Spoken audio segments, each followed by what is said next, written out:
Se alguém te perguntasse qual é a festa mais importante da Igreja Católica, o Natal ou a Páscoa, qual seria a sua resposta? E se você respondesse a Páscoa e a pessoa te perguntasse por quê, qual seria a sua resposta? Sou Cristiane Azevedo e este é o Papo Cristão.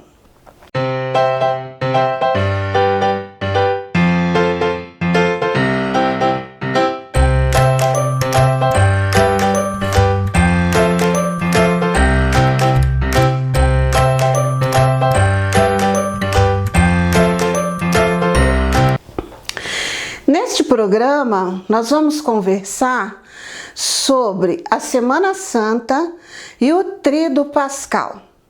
No programa anterior, nós falamos sobre a Quaresma. A Quaresma terminou, nós estamos na Semana Santa. Hoje, nesse momento que eu gravo para vocês, é o Domingo de Ramos. E nós vamos conversar sobre esse período marcante, que é a Semana Santa e o Tríduo Pascal.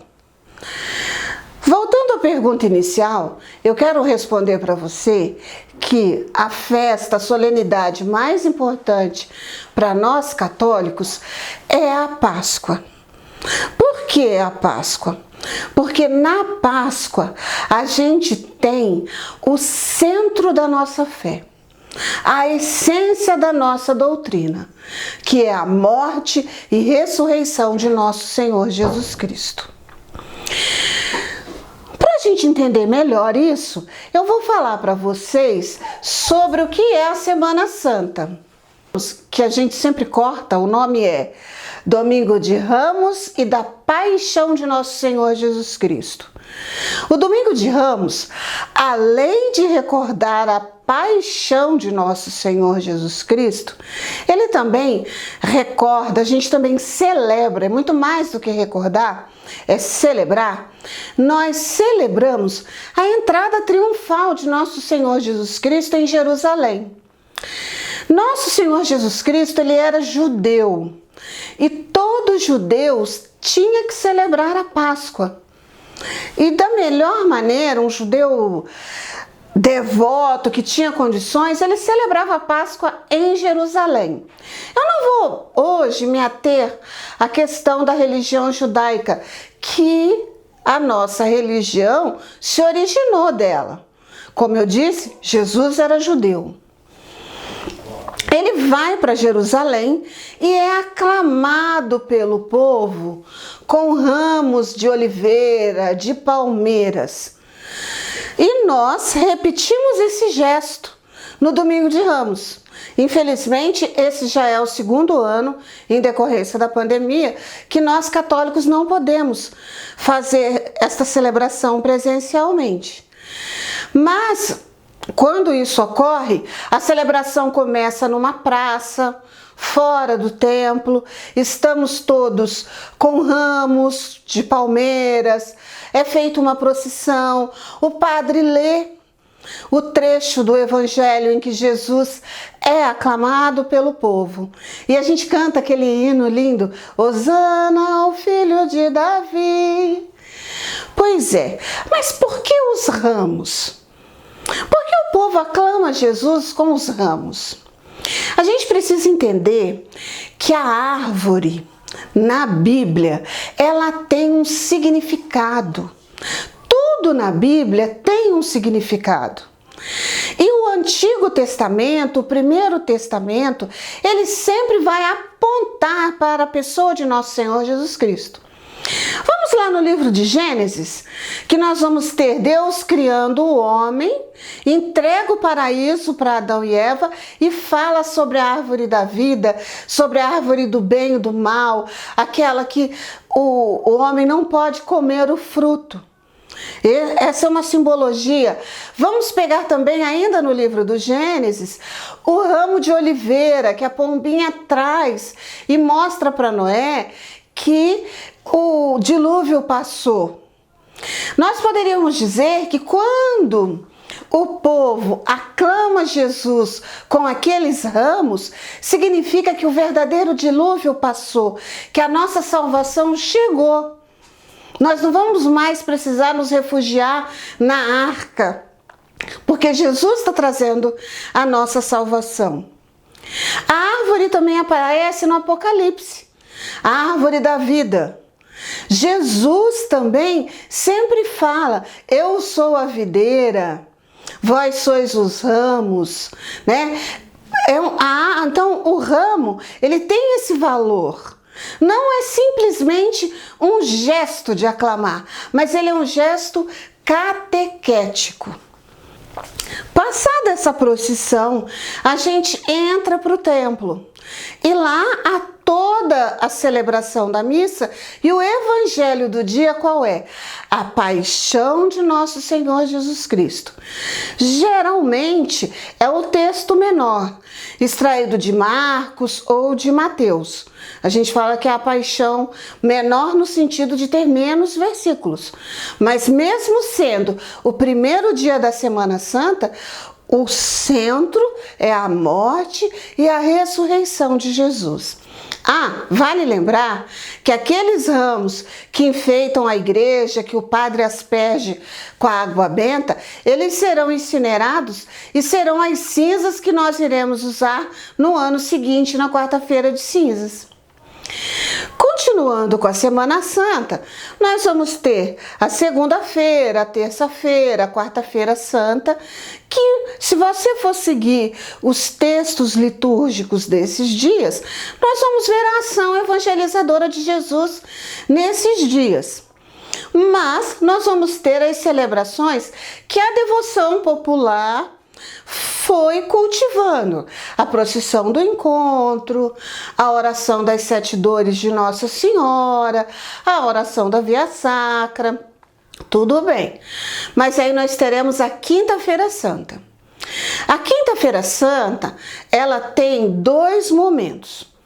Um momento que é a missa do período da manhã, que geralmente é celebrada pelo bispo, com a unção dos santos óleos. Essa missa é chamada da missa da unção dos santos óleos. O bispo unge, abençoa os óleos que os sacerdotes irão usar durante o ano todo nos sacramentos. É o óleo do crisma, da unção dos enfermos e do catecúmeno, certo? Essa missa acontece de manhã, geralmente na catedral. Vale a pena participar um dia se você tiver a oportunidade. No período da tarde, aí sim, nós vamos ter início ao Tríduo Pascal. Dentro da Semana Santa, o Tríduo Pascal é a celebração mais longa da religião católica. É uma missa que dura 3 dias.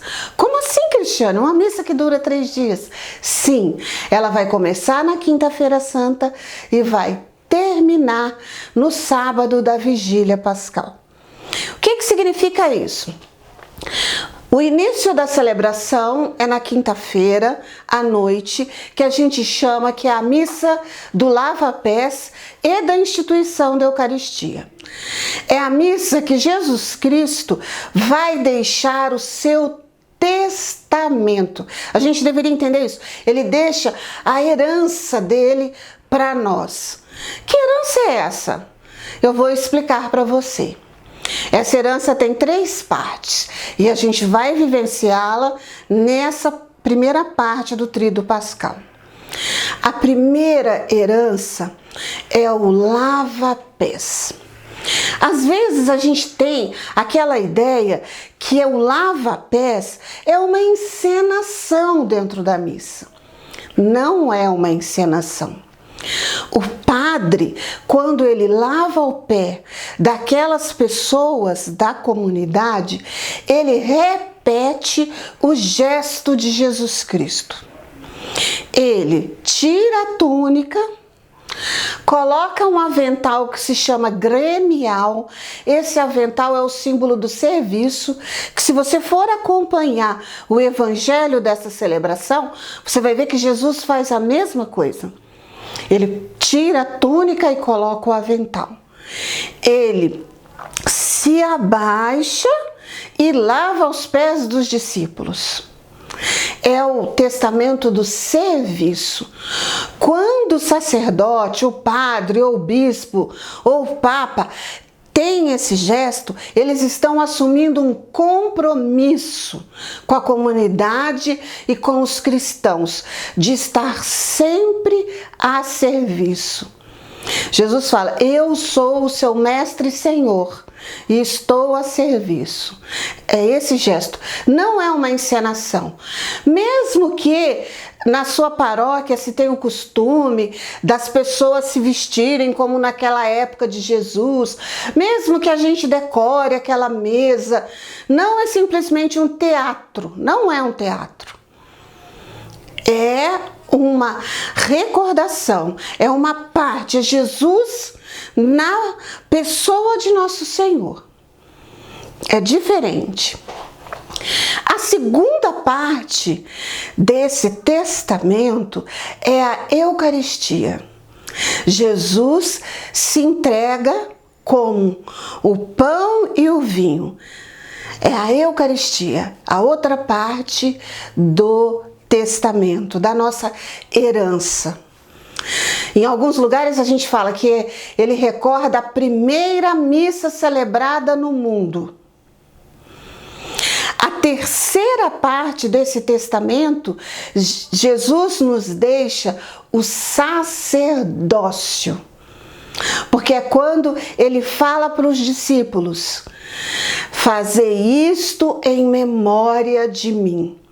É a ordem. É quando a gente usa um termo catequético um pouco difícil, que se chama querigma. Ele deixa essa ordem. Nós temos essa tarefa de repetir o que Jesus fez, de anunciar o que Jesus fez, anunciar a sua palavra. É o querigma, é o anúncio. Então ele deixa como testamento o sacerdócio. Quando essa celebração está terminando, depois da Eucaristia, os altares são despidos, o sacrário é aberto, é a primeira vez no ano a gente vai desligar aquela lâmpada vermelha e é feita a segunda procissão da Semana Santa, que é uma procissão litúrgica. A primeira foi a procissão de Ramos e a segunda procissão litúrgica é a procissão do traslado do Santíssimo Sacramento. Eu falo, eu me arrepio. Aqui na minha comunidade, eu ajudo como ministra da Eucaristia, então assim, é emocionante quando todos nós vamos em procissão dentro da igreja e depositamos as espécies eucarísticas num altar que a gente organiza no fundo da igreja e ali começa a nossa vigília. O que isso quer significar para nós? Quando Jesus termina a celebração junto com os apóstolos, eles saem cantando o Salmo 135 e Jesus vai para o Monte das Oliveiras, lá no Getsêmani, no horto. Ele vai orar. É quando ele pede: Pai, afasta de mim esse cálice. E ele pede para Pedro, Tiago e João ficarem rezando com ele.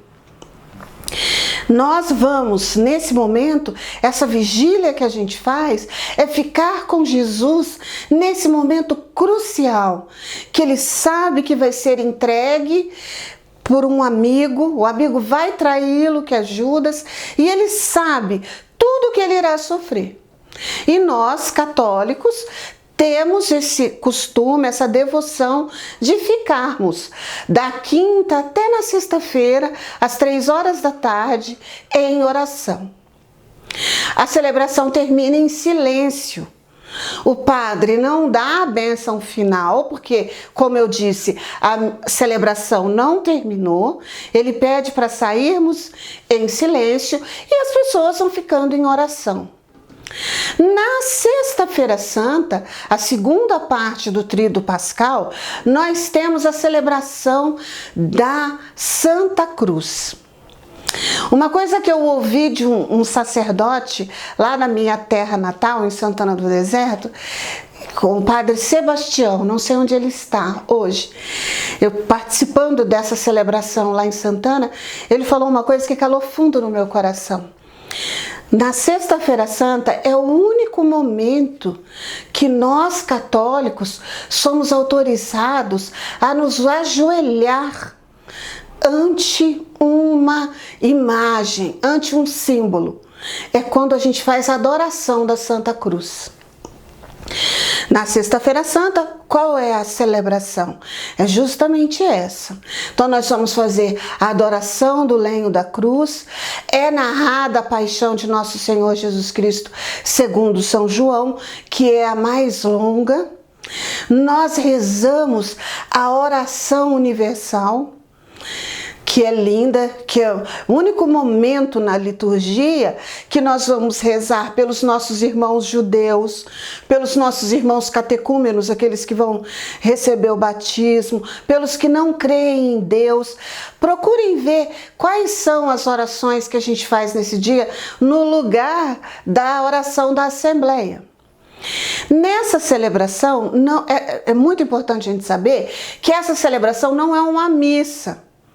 Nesse dia, na Sexta-feira Santa, não se ministra nenhum sacramento, exceto a unção dos enfermos, em caso da pessoa estar moribunda. Nesse dia não existe não existe casamento, não existe batizado, não existe nada, apenas a unção. E não é missa. Não é missa, é uma celebração, é a continuidade da Quinta-feira Santa, é o tríduo. E como que você sabe que não é uma missa? Porque não tem a oração eucarística, não tem a consagração do pão e do vinho. É até feita a distribuição da comunhão, mas aquela Eucaristia foi consagrada na quinta-feira. São as espécies que a gente transportou na procissão do traslado. É muito importante a gente saber essa diferença, tá? É feita a adoração da Santa Cruz, a oração universal, é narrada a paixão de nosso Senhor Jesus Cristo. Nós também vamos meditar um capítulo do profeta Isaías. E não começa com o sinal da cruz, começa em silêncio. O padre tem um gesto de despojamento quando ele se deita no chão. É uma cerimônia muito bonita. E depois dessa celebração, nós retornamos para casa e continuamos em silêncio. O padre também não encerra com a bênção final.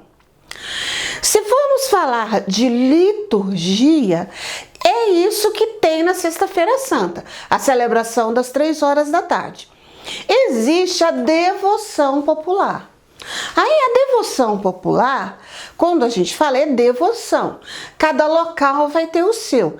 Então há lugares que à noite é feita a via sacra nas ruas, há lugares que há encenação da paixão, aí sim, é encenação, porque não faz parte da liturgia. Deu para perceber a diferença? Aquilo que acontece na Quinta-feira Santa é dentro da celebração. É o sacerdote repetindo o gesto de Jesus, repetindo uma ordem de Jesus. Agora, a devoção popular, aí é uma encenação. As pessoas fazem na rua, ou dentro da igreja, à noite, ou não faz nada.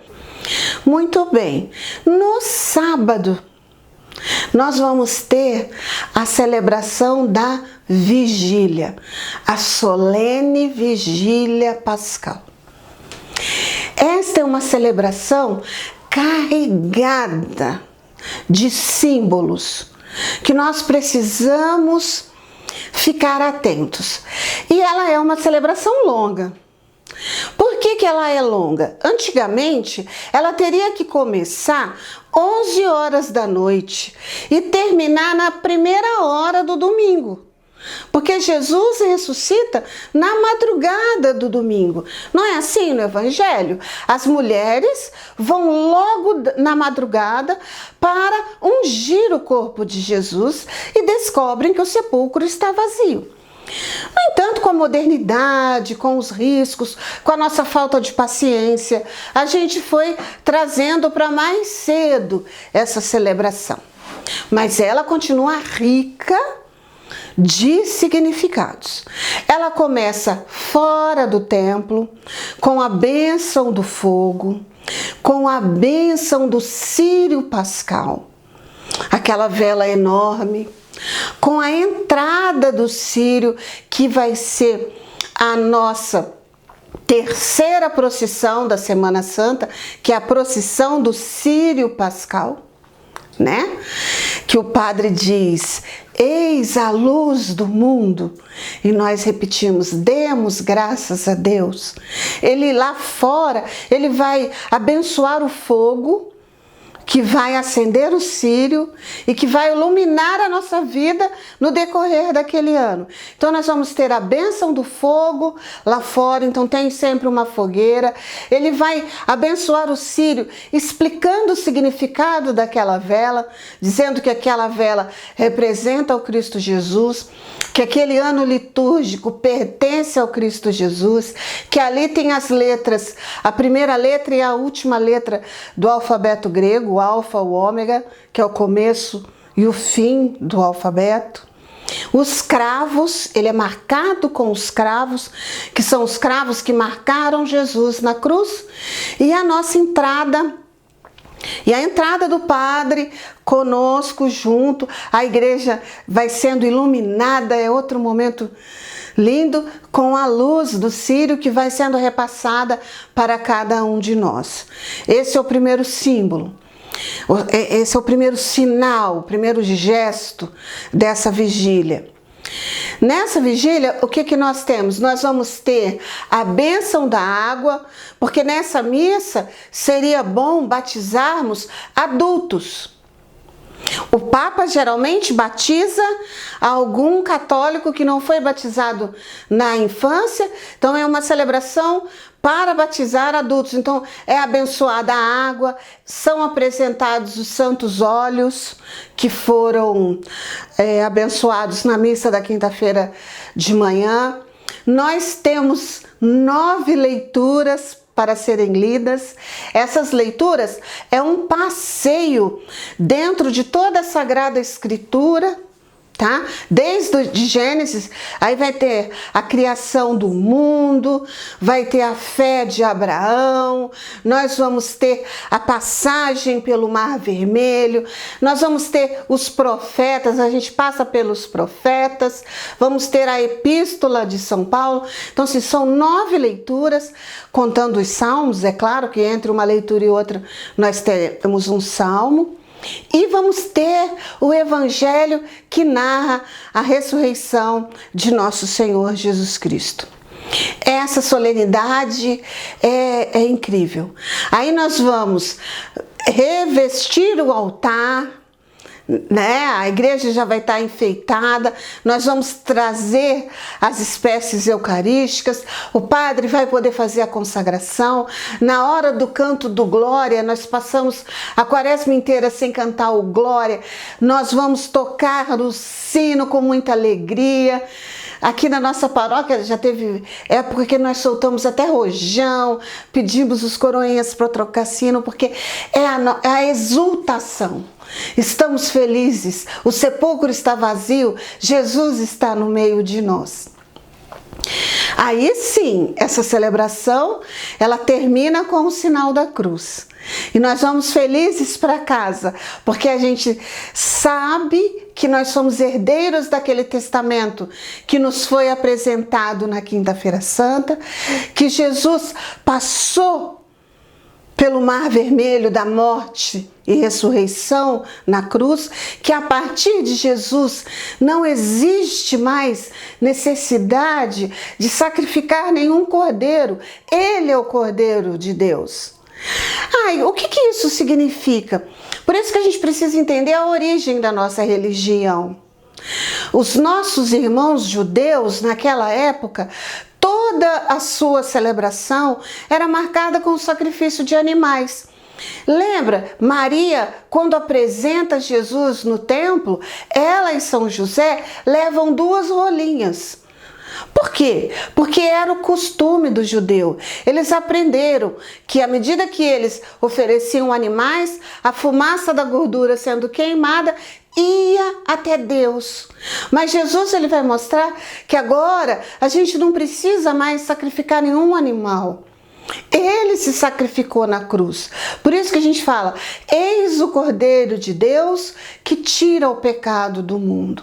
Então nós católicos não fazemos esse tipo de sacrifício. Jesus fez esse sacrifício por nós e ressuscitou. É pra gente criticar as religiões que fazem isso? Não, eu estou dizendo porque a gente precisa entender a raiz da nossa religião. Então Jesus é o nosso Cordeiro e Ele espera que a gente repita o que Ele fez. Estar a serviço, ser humilde, anunciar. Lembra da palavra? O querigma.